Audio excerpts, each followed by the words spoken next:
Weight loss day 15.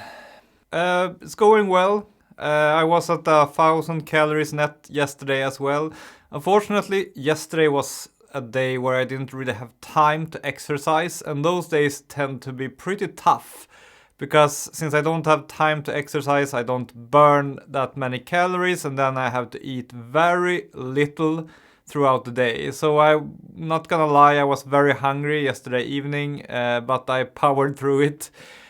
I gotta be better at planning. I mean, there is always time to exercise, of course. You could always do like a 20-minute run or something like that. There is always a possibility to squeeze that in if you just plan, and I didn't plan that well yesterday.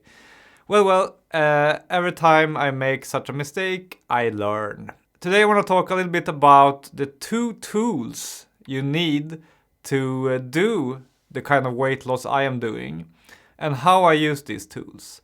The first tool is, of course, an app that can help track calories and can help calculate how much I've eaten and how much I've burned through exercise. And I have always used the LifeSum app. I mean, it's not amazing, but I think it does the job well, and the free version does the job really well, I would say, considering that it is free.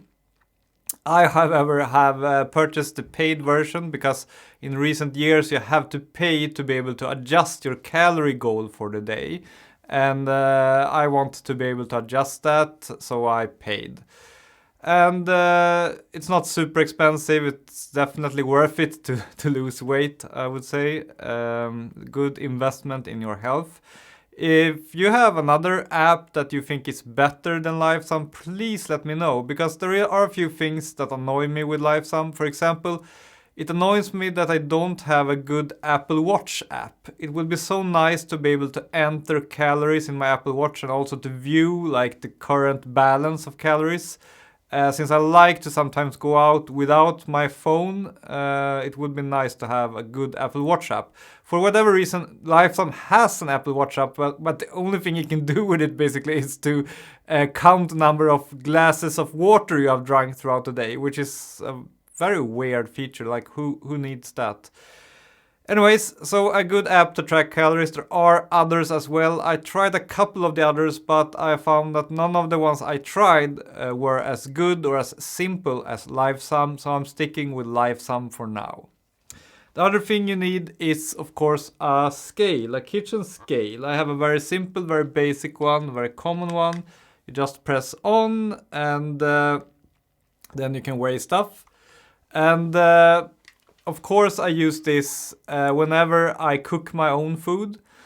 And then you might be wondering, how is it possible to calculate the calories when you cook your own food? Should you weigh each individual part of the food separately? For example, if I cook rice and chicken.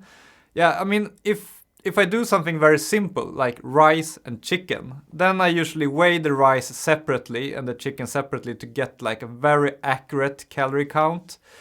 So I simply just weigh the chicken. Oh, it's 200 grams. Then I put in 200 grams of chicken into LifeSum, and then it will calculate the number of calories. And it's actually very easy to do this because you just put your plate on the scale and then you reset it, or you push this tare button. And then you put the chicken in, and it says, 200 grams, and then you put that in, and then you press tare again, and then you put the rice in, and then you see the weight of the rice. So it's pretty simple, actually, and once you get used to it, you don't even think about it. When it is something a bit more complicated, maybe it's a dish that consists of like 7 or even 20 different ingredients, how are you supposed to know the calorie count? I mean, it's a lot of work to count all the individual ingredients. What I typically do is that I look at the dish, I look what the main ingredients are, the ones that make up the most of the weight of the dish. And then I look at the calorie density of these.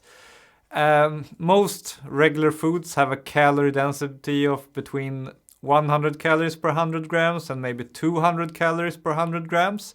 There are, of course, some things that are very calorie dense. For example, oil or chocolate or nuts. They have like maybe 600 calories per 100 grams. But look at the main ingredients of your dish that make up like 90% of it, and say that half of it is like 180 calories per 100 grams and the rest of it is maybe 120 calories per 100 grams, then I just take the average of that, like 150 or whatever it is. And then I put in 150, I just calculate 150 times how many grams that is. Or 1.5 times how many grams that is. And then I get a very good approximation of the number of calories in the dish. So that is, I think, the trick, that do a good approximation if you don't know. Same thing when I'm eating at a restaurant. I look at what the dish consists of. And since I've done this for a few weeks, I know pretty well how many calories each common food item is per 100 grams. And then I also estimate how much is it of this. And I mean, yeah, sometimes you might be off, but I think in the long run it evens out, so it doesn't really matter that much if you're slightly incorrect when you eat at a restaurant or whatever. So that's how I go about it. And that's it for day 15.